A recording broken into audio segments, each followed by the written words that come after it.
Everyone, thank you for joining us in this edition of the 6 p.m. primetime newscast on Equinoxe television, broadcasting from Cameroon's economic capital, Douala. I am Babla Jonathan. In our top stories in this edition of the news, kidney failure patients in the northwest region of the country are now moving to hospitals in other parts of the country after the director of the Bamenda Regional Hospital announced the temporary closure of the hemodialysis center in that health amenity. In the meantime, the regional delegate of Public Health for the Northwest region has contradicted that information, saying that the hemodialysis center at the Bamenda Regional Hospital has not been closed. The American Congress accuses France of contributing to the more than 4-year-long armed conflict in the northwest and southwest regions of the country. It has called on all parties in the conflict to end all abuses and violence and open the way for a truly inclusive dialogue. Stay with us.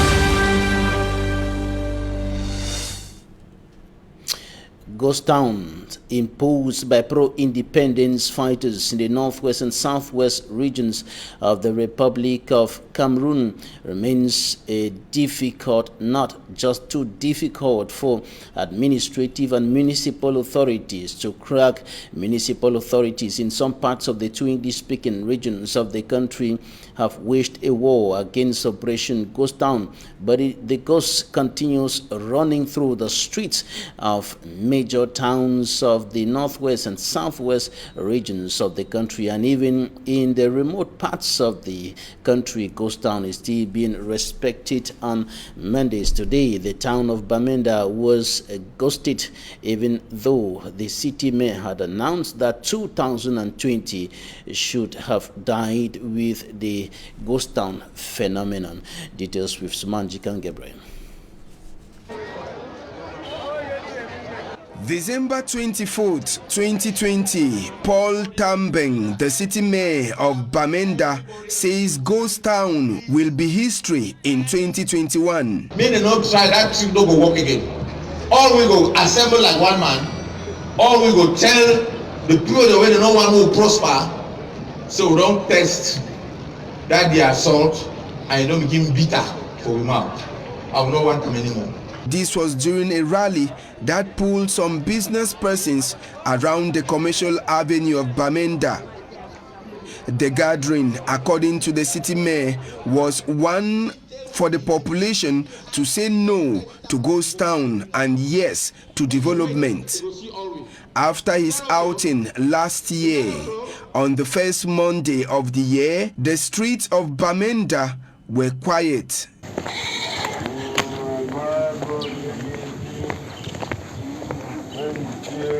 Business places locked. No taxis on the street, and Bamenda remains dead just like any other Monday of 2020. On a school-going day in the national territory, sources in Bamenda told us that lectures were timid in most educational establishments in the town of the Northwest region.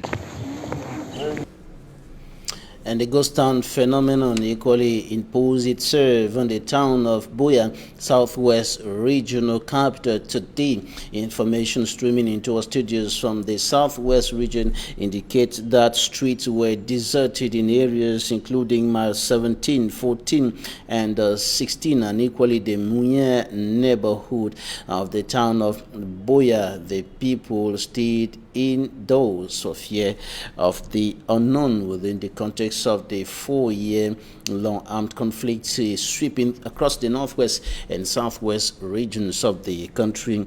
And there was equally a shootout around mile 14, a confrontation between pro-independence fighters and elements of the National Armed Forces. Meanwhile, yesterday, a truck was set ablaze in the Muya neighborhood in Buea, southwest region of the country. country, and the American Congress has accused France for contributing to the armed conflict in the northwest and southwest regions of the Republic of Cameroon. And in the January 1st, 2021 resolution document of the United States Senate, the organization indicates that France ignores the conflict and prefers to continue enjoying its economic interest and security cooperation with the Republic of Cameroon. The Senate has urged all parties in the conflict to put an end to the abuses and violence and open the way for a truly inclusive dialogue. Innocent.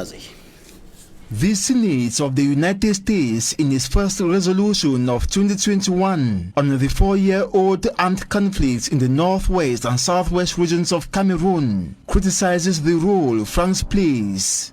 It says France is more interested in economic and security cooperation in the country, but does not sufficiently use its influential power to criticize and bury the atrocities being committed in the Anglophone regions by warring parties, or support a very strong international action to find a lasting solution to the armed conflict.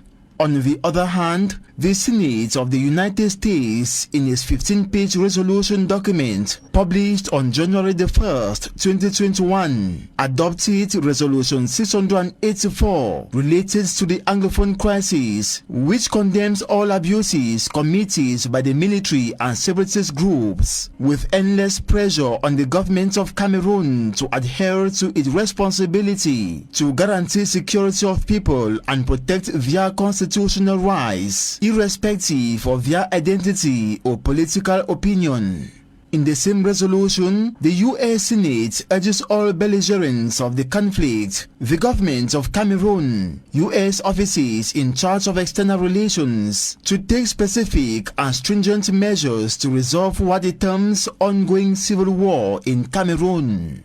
According to the U.S. Congress, still, government forces and armed groups in the two English-speaking regions must put an end to all sorts of violence and respect rights of all Cameroonians, as well as open doors for a veritable inclusive dialogue so as to end the armed conflict. Meantime, human rights groups and other non-governmental organizations document over 3,000 deaths since 2016 to present, with 700,000 persons displaced by the armed conflict, which has caused at least 3 million others in dire need of humanitarian assistance and prevented over 855,000 children from going to school. And over the weekend, religious authorities from different backgrounds converged on the Moliko Stadium in Boya to press for peace, not only in the northwest and southwest regions of the country, but across the Republic. And during that meeting in Boya, the moderator of the Presbyterian Church in Cameroon said the killings of Anglophone Cameroonians can be likened to that of the transatlantic slave trade. The moderator of the Presbyterian Church in Cameroon was speaking during that ceremony in Moliko, and he called for all persons to put hands on deck for a return to peace and normalcy in the northwest and southwest regions of the country. The religious authorities were in Moliko within the framework of efforts to restore peace across Cameroon. About 400 years, and you call a man Moses. Faith-based leaders with their followers are in an arena crying to God for peace. That you shut the walls that have been broken down for demons or powers of darkness to tread on the souls of men. We cry a cry of peace. And at the entrance into this stadium in Boya, the element of the defense and security forces are not taking chances. Earlier, a police officer threatened to close this gate here because a car on board some Christians insisted on driving in.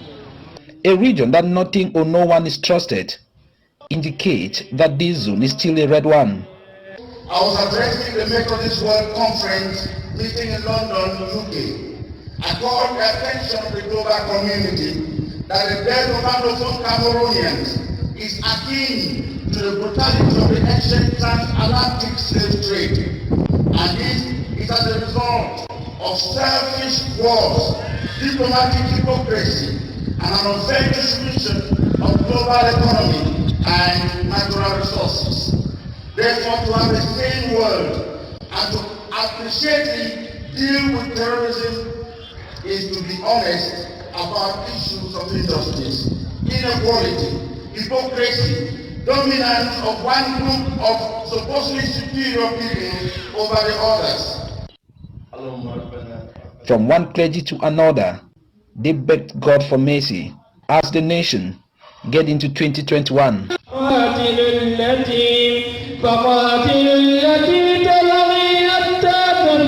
Looking within, a call for sincerity came forth. When pastors need to gossip other pastors, when broken men of God begin to fight against one another, when they cannot sit on the same table and eat, and they stand and say peace, that peace is fair. These religious leaders, while praying to God, reminded all that one day, each and everyone, including those fighting to protect or to take this or that territory, either for personal or general interest, will become weak by nature and subsequently answer the call of nature, which is death, and everything will be left behind.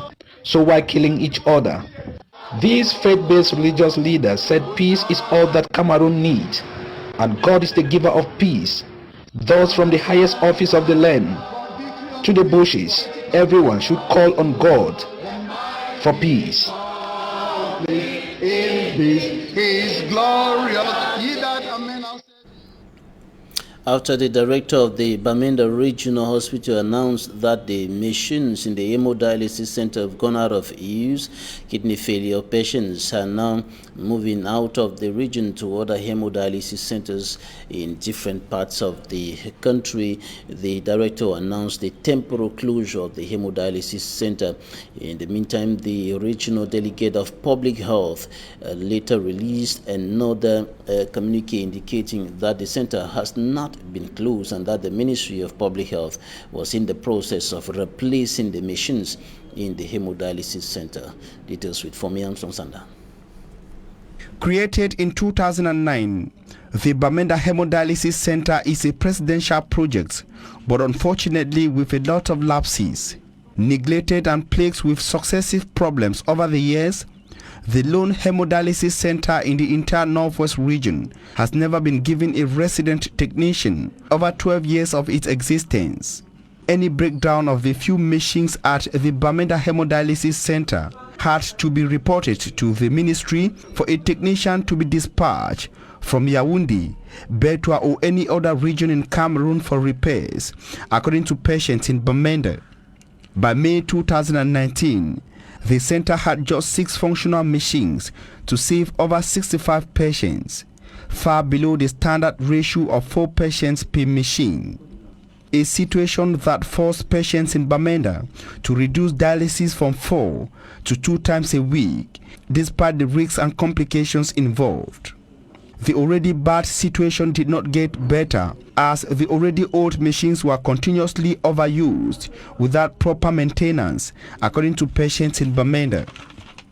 Equinoxe television learned that the lone and only standing machine at the Bamenda Hemodialysis Center saved the last patient on January 2nd, 2021, before breaking down like others after being used non-stop for an undue period.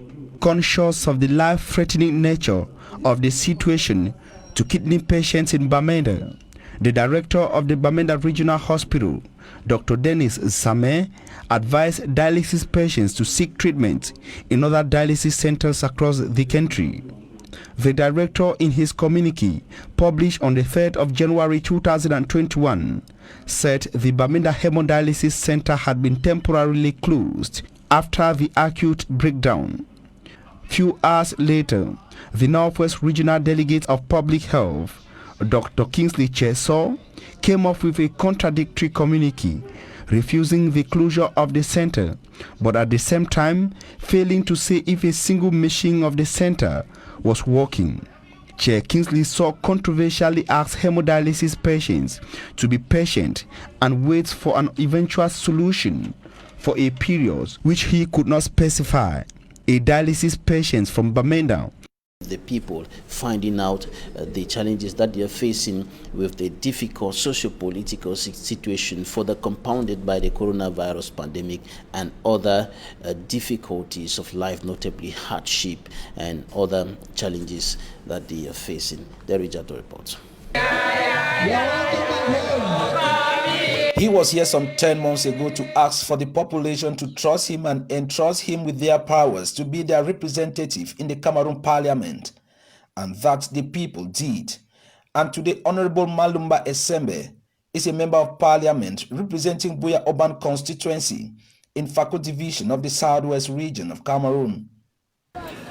There are three things that informed this activity of today. The first is to come and say thank you. The second, to report to the people who own the power. And the third, to listen to them, because that is the role of a representative. And now that the mandate has been given, his coming back here was also to record the demands of his electorate. I was keen to listen to them, to their worries, to the various problems, and to their expectations. And present was Senator Mbela Moki Charles, who is qualified here as the CBDM political locomotive, in which many have been transported to the top, who call for peace is the only foundation for growth. So we were all united in ensuring that we associate ourselves to the call of the head of state, President of the Republic, His Excellency Paul Biya, on ensuring that peace is maintained and that peace, which is so precious in the life of our country, is kept even at the local level. Honorable Malumba Esembe also visited some institutions like the Boassa Likombe Integrated Health Center and witnessed himself that the health center itself is sick and needed urgent attention. Reporting the southwest region of the country, the President of the Republic of Cameroon, Paul Biya, signed a decree convening electorates or the Electoral College for the Menua constituency in the west region of the country, who will be heading to the polls on the 4th of April 2021 to elect representatives of traditional rulers in the West Regional Council. Voting will start at 8 a.m. and will end at 6 p.m. And in another release from the Presidency of the Republic, signed by Samuel Vondo Ayolo, Director of the Civil Cabinet at the Presidency of the Republic, he announces that the ceremony during which national and international dignitaries offer New Year wishes to the presidential couple, the President of the Republic and the First Lady, Chantal Biya, has been cancelled because of the coronavirus pandemic. And in schools, officials are struggling to see that children are saved from the coronavirus pandemic, and as observed by the head of state in his traditional end-of-year message to the nation, the anti-coronavirus measures are no longer being respected even in schools. And today is the one of second term of the 2020 and 2021 academic year. Immaculate Fogue now takes us to some schools in the littoral region. Her report. It is exactly 7:30 a.m. and students of the Yashika College in Yassa, Douala 3 subdivision, are on the assembly ground receiving instructions from their discipline masters. For some students, day one of school resumption started on a bad foot as they were punished for late coming. Students have answered present. The enrollment is encouraging. 99.9% of the students are there. So we are very impressed. We are very much happy about that. The only issues that we have that we've noticed is that most of the students came late. Most of the students came late. They arrived late this morning. Maybe it is because they still have the festive seasons, the 2-week festive seasons in their heads. So they sleep and forget that today is school resumption. Students who came to school looking unkempt, that is, not respecting official hairdressing code, were sent back home. some students have arrived with shaggy and bushy hair with the uniforms unkempt.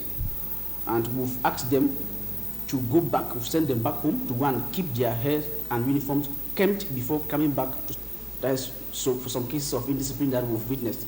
Teachers have expressed the need for parents to follow up their children when they are at home so as to ease the learning and teaching process. Parents don't buy didactic materials for their children. It makes learning difficult, meaning that there is no follow-up. Apart from didactic materials, there is no parental follow-up at home. So parents, they give us their children, then they abandon them to us. At Government High School Manjo in Lum, Mungo Division of the Littoral region, the respect of COVID-19 measures is obligatory. Anyone entering into the campus must be wearing a face mask and their temperatures checked at the gate. While on campus, washing hands with water and soap is obligatory. A good number of students were sent back home because they came late. Our last stop was at Government Technical High School in Lum. Here, cases of indiscipline as well as the non-conformity of COVID-19 measures were registered, causing many students to be sent back home. Some students say they are aware of the work that awaits them and that they are ready to put in effort. I was not satisfied with my first term results. Today, our principal has asked us to get to work. I am very determined this time around. The COVID-19 pandemic has affected our school program, but we are going to double our efforts because work starts now. Students have been urged to forget about the festive period and now concentrate on their bookwork in order to perform better. Out of Cameroon, over 100 persons have been killed in Niger. They were killed by alleged jihadis, and these atrocities happening at a time when the West African country is counting the results, or is in the process of counting the ballots of the presidential election which took place at the weekend. Meanwhile, in Europe, the British government has blocked the extradition of Julian Assange. The founder of WikiLeaks has been accused by the United States for having disseminated more than 700,000 classified information or documents on the American military and diplomatic activities on the American continent. President Donald Trump pressured Georgia's Secretary for State in an extraordinary phone conversation over the weekend to find enough reasons to change the results of the elections as he continues to fight for what he considers as his stolen victory. A roundup of foreign news with Charles Kmer. The death toll in attacks on villages in border regions of Niger has risen to more than 100 people struck as the first round of the presidential results were announced. The attacks on the village of Choma Bangu and Zarumadareye in the jihadi-plagued Tilaberi region are only the latest in the string of massacres of civilians. The attackers apparently split into two columns to carry out simultaneous attacks on the two villages, which are 7 kilometers apart. There were up to 70 dead in Choma Bangu and 30 dead in Zarumadareye. About 75 other people were injured, with some requiring treatment in the capital Niamey and the town of Ulam. This latest atrocity comes as the West African country counts the results of an election held last week. A partial tally of ballots announced on Saturday puts the Nigerian Party for Democracy and Socialism in the lead, but a runoff poll in February will be required after the country's ruling party candidate failed to secure enough votes in the first round. In Europe, British justice system has blocked the extradition of Julian Assange. The Australian and founder of WikiLeaks is to face 175 years in prison in the United States for having disseminated more than 700,000 classified documents on American military and diplomatic activities since 2010, particularly in Iraq and Afghanistan. The United States accused the founder of WikiLeaks of having endangered the American service sources, an accusation which he disputes. Among the published documents was a video showing civilians killed by U.S. gunship fire in Iraq in July 2007, including 2 journalists from Reuters. What remains to be seen is the attitude of the administration of future U.S. President Joe Biden towards the founder of WikiLeaks. Julian Assange is facing prosecution under Donald Trump's administration, which has accused him of being a high-tech terrorist. On the American continent, President Donald Trump pressured Georgia's Secretary of State in an extraordinary phone conversation over the weekend to find enough votes to overturn Joe Biden's victory in the southern state. The secretly taped conversation with fellow Republican Brad Raffensperger includes threats from Donald Trump towards the latter and another Georgia official if they fail to pursue his request. The people of Georgia are furious, as well as the entire country, because Joe Biden won the Republican-leaning state fewer than 12,000 votes, a margin unchanged after recounts and audits, as none of Trump's allegations have been supported. Even a hypothetical reversal there would not deprive Biden of victory. Democrats were quick to condemn the call, as some political commentators even compared the call to the Watergate tapes that led to the fall of legendary President Richard Nixon. Donald Trump has waged an all-out fight against the election results, but scores of recounts and lawsuits, as well as a review of his own Justice Department, have failed to substantiate the claims. It was not clear who released the tape, but under Georgia law, Raffensperger could legally have taped it without Trump's consent. Thanks, ladies and gentlemen, for staying with us. Talking Point is up next.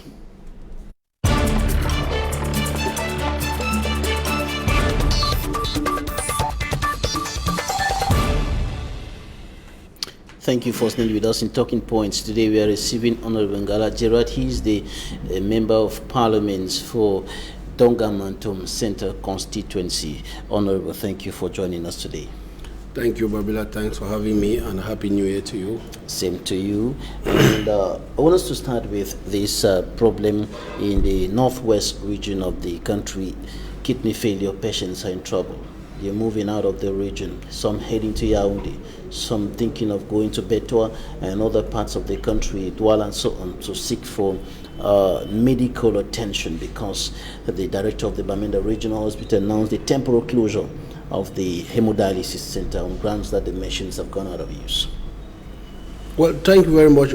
Myself, I saw the communique from the director, and we were a bit worried because it is not up to a month that the MPs for the Northwest went to the Minister of Public Health and told him about this problem, that we were very concerned with the health of our fellow compatriots from the Northwest regarding the hemodialysis machines that were there. And we complained to the Minister and told him that this was a problem that is facing the Northwest at the regional hospital, and it should be looked at. Well, regarding patients leaving the hospital, I will assume that some of those machines were not functioning, as that has been the case before, and maybe they were still waiting to repair them. But at the same time, it was a call for concern, and it was important that the minister look into that problem and make sure that the issue of the machine is solved, because we don't want to lose loved ones because of hemodialysis machine. So we also saw the communique, and I think in the days ahead, the MPs again will go to the minister and ask what was the outcome of our meeting. We thought that by now some of those machines will have been purchased, some of them repaired, so that at least the people of the Northwest could benefit from the new machines on the hemodialysis center. The regional delegate of public health said in another communique that the machines are being repaired in the process, that the minister is in the process of replacing the machines, but that seems to be taking too long for the patients to wait. Yeah, that can only be the problem, that is taking too long for the patients to wait. Like I said, we went and met the minister because we had heard about the problem long ago, that those machines were not functioning properly, and there was a high need that they be repaired or replaced. So we called the attention of the minister, and I know that the minister was doing something in that direction. He promised us, and maybe just take a little bit of time. It's barely a month ago, and even if he was to import them, they will have taken some time. But I know that eventually they will come, but it's better to do it sooner than later, because I mean, we're talking about lives. And I can understand the frustration from the director of the hospital. I can also understand the frustration from the regional delegate. They are both working in one direction for lives to be saved. So don't get it wrong. Both the director and the regional delegate, they have only one objective. As health professionals, they have only one objective: for the lives of the citizens of Bamenda going through hemodialysis to be safe. So I think that people should not look at those communiques and try to make as if there is a fight somewhere. I don't think they have a fight, and I know the both gentlemen, they are people that we count on them so much, and I think they are only fighting so that good machines to be in place, and so that our people can go through the treatment as is required. They have one objective: the lives of the people. Yes. And the problem came at the level of the center has been closed. The center has not been closed. So it raised some kind of concerns as to who is saying the truth. Well, saying the center has been closed, like I said, the machines may have gotten bad, and while the regional delegate, who is the authority in the Northwest, is trying to arrange the machines, the doctor at the hospital may not have any functioning machine at that time and may deem it that, oh, nothing is functioning. But while the delegate is trying to fight and get the machines repaired or get some new ones coming. So those are some of the things, the words that can just mix up the understanding. But I believe that, like I said, they are both gentlemen, and I know that they are working for one goal: to make sure that lives are saved. So it should, however, be precise that the director said it was a temporary closure, not that is it. Permanent closure. It was not a permanent closure. Like I'm saying, that may have been that some of those machines were bad, and they were waiting for some. Like the delegate would have been running to Yaoundé trying to see how some of those machines could be replaced. Some of them could be fixed, and all that. It was not like something was. It was not permanent. But you know, when people find any loophole where they can criticize and say things left and right without looking about the professionalism in the issue. What are the aims of those two judges? What are the communicators talking about? It's just about saving life. If the director is saying that patients have moved from this to this center, it's because he wants to assure loved ones that your patients are no more here. They are in this center because our machines are not functioning. It's not like he's causing panic or anything. 4th January 2019 to 4th January 2020. That's exactly 2 years. The current Prime Minister, the 9th, has been in office, and he came in the heart of the Anglophone crisis. He's been struggling to do one or two things within the framework of solving this problem and other issues of national interest. What's your take about PM Joseph Dangote's stay in power for 2 years? Well, Mr. Babila will say that, first of all, we have to thank the President immensely for having chosen the PM John Gute to lead the government of Cameroon, because he's a fine gentleman and somebody that has done a lot in the shortest time that he has been in power, 2 years. Because I'm saying this from experience, I've met with him on several occasions. Not normal for a prime minister, because most of the time prime minister will not receive people like he is doing, but he has proven to the people that he is ready to listen. Like I said, I'm talking from experience. I've met a prime minister maybe more than 25 times in less than 2 years. That's unprecedented, because he wanted to listen, to know where it is right and where it is wrong, so that he can know what to do. So the only thing I can say is that the president did a wonderful thing with the choice of PM John Gute at the helm of the government. From the time he took over office after his appointment on the 3rd of January 2019, and he took over office on the 4th, right up to today, 4th January 2021, what is the most remarkable thing that he has done? Well, you would realize that if you want to talk about the most remarkable thing, you have to go to the ground national dialogue, the major national dialogue, because everything that has been happening now in the country as a fruit of the major national dialogue. So you have to go to the major dialogue that he personally chaired and came out with resolutions that are being implemented today. Or what is happening, the major national dialogue came barely some few months when he was in office, when he took over office. So you now see that the fruit of the major national dialogue are the things that are taking the country forward, finalizing the democracy of this country, finalizing the decentralization process of this country. They are all emerging. They all emerged from the major national dialogue, and it was being chaired by him. It was piloted by him, and we are now seeing the fruit. So even though government critics think that the major national dialogue and all what is being implemented now, the new decentralization code, is not solving any problem. Government, they should in any democracy. There are always very many people that will criticize the government, as well as people that know what the government is doing. Even you see in America today, you see Donald Trump is complaining about votes that have been stolen. People are saying that votes have not been stolen. That's democracy. In every democracy, you don't expect what the Prime Minister has done to be appreciated by everybody. But people know deep in them that the situation has changed. He has done a lot of things, and we are seeing them. It's evident.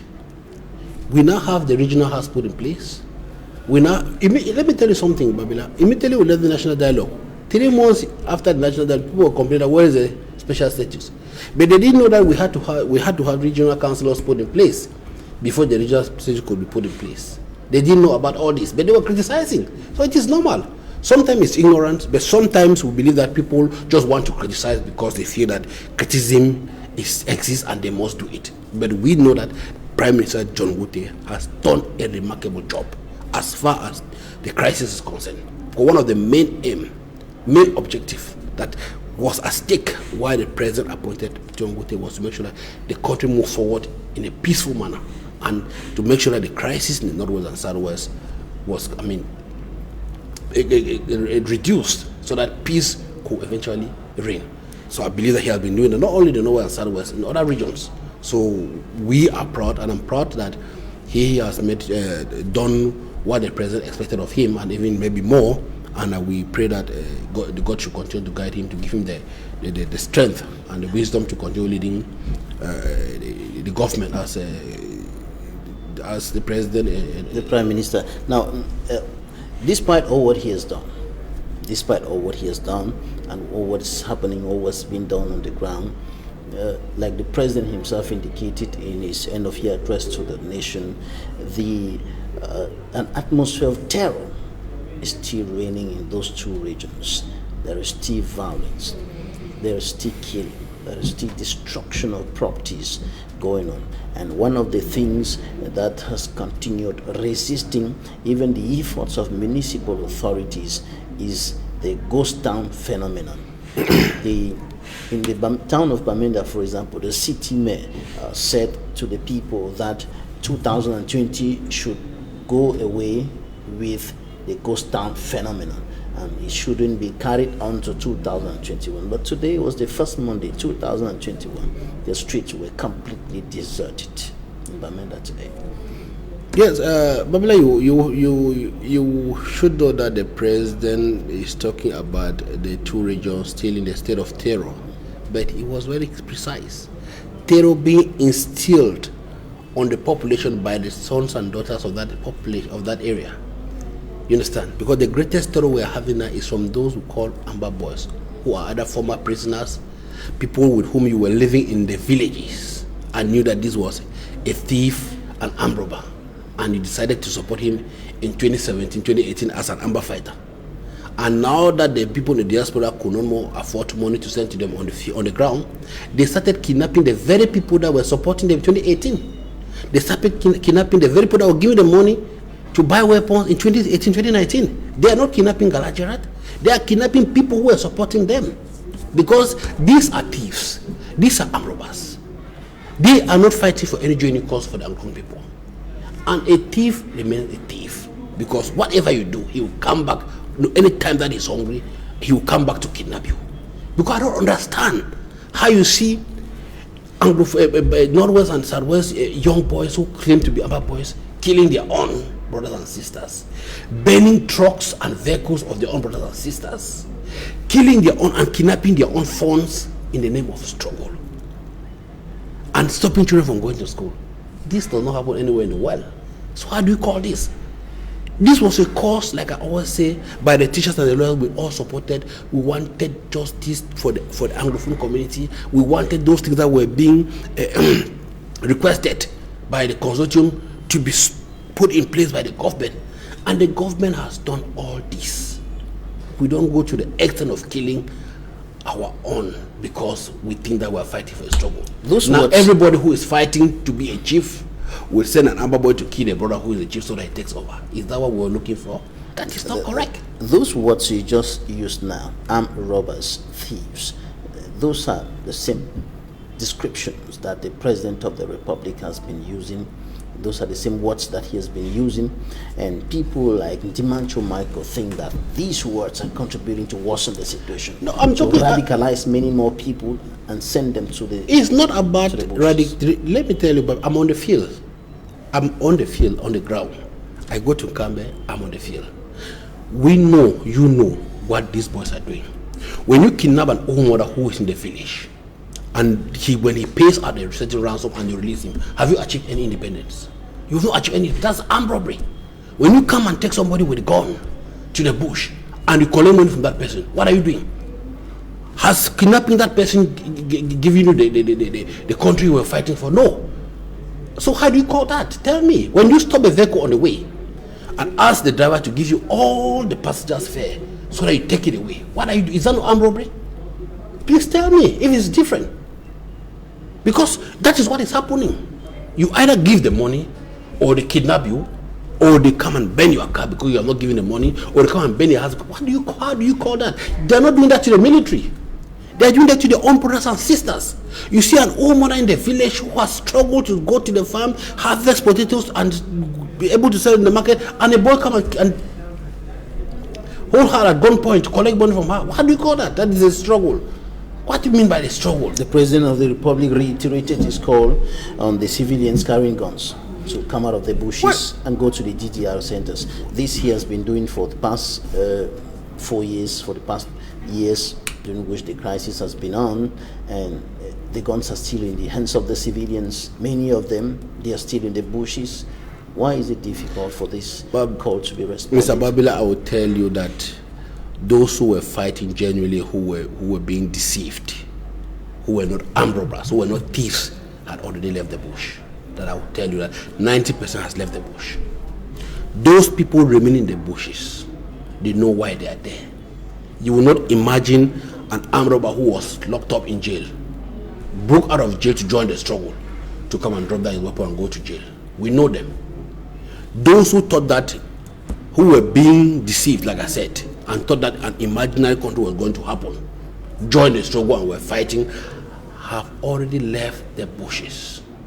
They are in the DDR centers. Some are being rehabilitated, some are working already. But those who are in the bushes today, from my own understanding and from my own inquiries, those who are still in the bushes are mostly people who broke out of jail, took weapons and became amber fighters. And the problem is that drop their weapons and then they'll go back to jail because they were formerly thieves. But there are many of them who have stories like my mother was killed, my father was killed, my brother burnt, our houses burnt down, and things like that. Well, like I told you, Babila, when I was in here, when I was here like some months ago, I told you that an incident when I traveled from Bamenda to Kamer to Rukumbu, around a certain area, amber boys would plant explosives to attack the military. The military will travel from Bamenda to Kamer without attacking anybody. But then they know that an old mother is harvesting maize or farming down the road. And they go at her and attack the military. When the military want to respond, accidentally a woman is killed. And that is what they look at. They find ways to cause the military to get to the civilians so that they can raise an issue. Why do you want to sacrifice somebody's life? I'm not saying that the military should have shot at randomly, but then militaries are human beings. You cannot just face them with guns and they sit and look at you because they are afraid that they will shoot and will get at an innocent person. They don't know that person is there. The cause is always the Amber Boys because they try to attack the military first. They should drop their weapons. Nobody is going to get killed. Come to the DDR centers, get rehabilitated, and then we'll look our problems, sit down together on the table, look for a solution to move forward. The guns will never bring us any solution. We've had dialogue, the major national dialogue. If there are other pending issues, come, let's sit down on board and look at ways to move the country forward. The regional election has been put in place. The special situation is going to be implemented. Let's look at how we are going to push this forward and get our country moving. We cannot get this. Let me tell you something. I saw some people celebrating that there was a resolution passed in the American Senate or the House of Representatives. That resolution is calling on violence to stop. And America, they know where the violence is mostly coming from. Don't make a mistake. The resolution is not calling for any independence. America will never support any independent state in Cameroon. British or any European country will never support. If they are counting on any Western country, you are deceiving yourself. Our problem can only be solved by Cameroonians, and we should know that. Our problems can only be solved by Cameroonians. And we are rounding up in some few seconds. What do you think about the ghost town phenomenon that is still persisting? Well, with the ghost town, when you see the city mayor of Bamenda trying to talk about the ghost town, he's talking something that will benefit the population. Because if you count the number of days since 2016 that has been observed as ghost town, you said that we're almost getting to a year of wasted time. So what the government city mayor is trying to do is make people understand that, look, you are staying at home, ghost town will never give you any independence. What you do is come out, open their shops, and let's work. And for the people who are celebrating that they observe ghost town, that they do not respect the city mayor's call, you are the one losing, not the city mayor. But as a city mayor, he cannot sit and watch. He has to fight for the well-being of the people. That is why he's asking them not to stay at home. And the others should understand. The message should be passed through, and the people should understand that they are fighting for their own well-being, not for the well-being of the mayor. So if they continue observing ghost town, the mayor will keep telling them to not to observe ghost town. But they know that it's to their own detriment, not to the detriment of the city mayor. And the divisional officer of Bamenda 2 municipality sealed some shops today in the efforts to put an end to the operation ghost town. But in the meantime, on the other side, there are complaints of insecurity and fear of the unknown. And these are some of the reasons, and some of the people are simply indicating that if they were to open their shops, what will happen next? Fire can be the next thing that will happen to them. Their hands can be chopped off. By who? By who? By Amber fighters, right? By Amber boys claim to be fighting for them. Because you open your shop, they come and cut off your hands. That is what your own brother will do to you because you open your shop. And it goes down for the past 3 years. What has it done to the people? Apart from on two sufferings. You just heard it yourself. They are afraid that if they open their shop, their brothers will come and kill them. Their brothers. Not necessarily their brothers. They gun battle sometimes. No, don't mix. Don't mix. Like today, there was a gun battle on May 14. I agree. It happens. It happens. But you know very well that when they lock their shop, if they open their shops, the Amber boys will kill them. Don't mix it. It's not by the military.